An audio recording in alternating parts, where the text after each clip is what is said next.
Selamat berjumpa lagi teman-teman, sahabat pelita iman Katolik yang terkasih. Bahagianya bisa melanjutkan katekese kita, pemahaman dan pendalaman kita akan kasana iman Katolik yang begitu kaya dan dalam. Dalam hal ini kita akan mendalami bersama apa itu karismatik. Karismatik sesungguhnya adalah ciri-ciri dari sebuah gereja yang ditandai oleh karunia-karunia Roh Kudus. Jadi karismatik itu adalah sebuah kata sifat ya, yang berasal dari karis atau kasih karunia. Karismatik berarti satu gereja yang ditandai oleh karunia-karunia Roh Kudus. Dan sesungguhnya gereja Katolik itu adalah gereja karismatik karena gereja lahir dari pencurahan Roh Kudus pada pesta Pentakosta. Ketika Roh Kudus tercurah dan turun atas para rasul bersama dengan Bunda Maria, itulah awal dari gereja. Dan sejak itu gereja hidup dari karunia-karunia Roh Kudus yang tidak lain adalah Roh Yesus sendiri, yang setelah bangkit dan naik ke surga, dia mencurahkan Roh Kudusnya sehingga Yesus hadir bersama dengan gereja di dalam Roh Kudusnya dan mencurahkan karunia-karunia yang diperlukan agar supaya gereja hidup, tumbuh, dan berkembang. Ada karunia pewartaan, karunia iman percaya kepada Kristus, karunia bernubuat untuk menyampaikan apa yang dirancang dan dikehendaki oleh Allah lewat firman-Nya. Ada karunia berbahasa roh, ada karunia untuk menyembuhkan, ada karunia untuk membersihkan hal-hal yang jahat, mengusir setan, karunia mujizat. Begitu banyak karunia-karunia yang diberikan oleh Kristus kepada gereja melalui Roh Kudus. Semuanya itu bisa kita baca dalam kisah para rasul, kisah gereja yang perdana, gereja karismatik, gereja yang sungguh-sungguh hidup, bergerak, tumbuh oleh karunia-karunia Roh Kudus. Kemudian sesudah itu datanglah pandangan-pandangan yang baru terhadap gereja. Kita tahu bersama ada begitu banyak masalah yang terjadi dalam gereja. Ada ajaran-ajaran yang mengatakan Yesus itu hanya Tuhan, dia bukan manusia. Maka kemanusiaan Yesus dianggap sebagai hanya tempelan, hanya pura-pura jadi manusia, padahal dia adalah Allah. Ada yang sebaliknya mengatakan Tuhan Yesus itu hanya manusia, dia bukan Allah, tetapi sebagai manusia super. Ajaran-ajaran ini kemudian mengacau balaukan, membingungkan, dan tentu saja banyak yang sesat. Nah, karena itu Tuhan mengutus bapak-bapak gereja, mereka yang kemudian mulai menjadi pengajar-pengajar iman yang harus membela iman yang benar.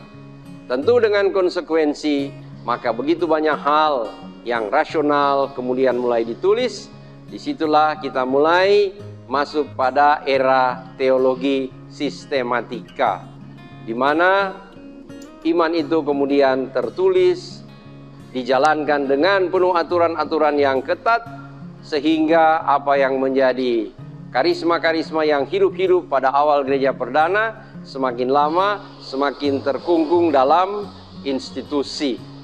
Tapi ini memang mau tak mau begitu, karena gereja harus hidup, harus tumbuh sesuai dengan ajaran yang benar. Nah, karena itu harus dilindungi. Sekian lama gereja mendapat tantangan-tantangan dari begitu banyak ajaran yang sesat. Kita tahu kemudian akhirnya timbul protestantisme, di mana terjadi perpecahan di dalam gereja. Semakin lagi gereja berbentuk sebagai sebuah institusi. Memasuki era modern, kemajuan ilmu pengetahuan dan teknologi, maka orang mulai merasa bebas merdeka untuk mengekspresikan imannya. Maka mulailah satu era baru dalam gereja, yaitu gerakan Pentakostal. Nah, gerakan-gerakan ini pertama-tama ada dalam gereja Katolik tetapi juga ada gerakan-gerakan yang di luar gereja Katolik yang kita kenal dengan gerakan Pentakostal atau gereja-gereja Pentakostal. Akan tetapi zaman ini mulai diwarnai dengan gerakan-gerakan yang sungguh-sungguh digerakkan oleh Roh Kudus. Maka abad 19 dan abad 20 mulailah kembali satu musim semi dalam gereja. Itulah gerakan karismatik mulai tumbuh dan berkembang, terutama diinspirasikan oleh Konsili Vatikan yang kedua di Roma, Italia, di mana pada waktu itu oleh dorongan Roh Kudus gereja membuka diri terhadap kemajuan ilmu pengetahuan, terhadap kemajuan zaman, dan gereja berusaha untuk menjawab kebutuhan zaman ini, antara lain kebebasan untuk mengekspresikan karunia-karunia Roh Kudus.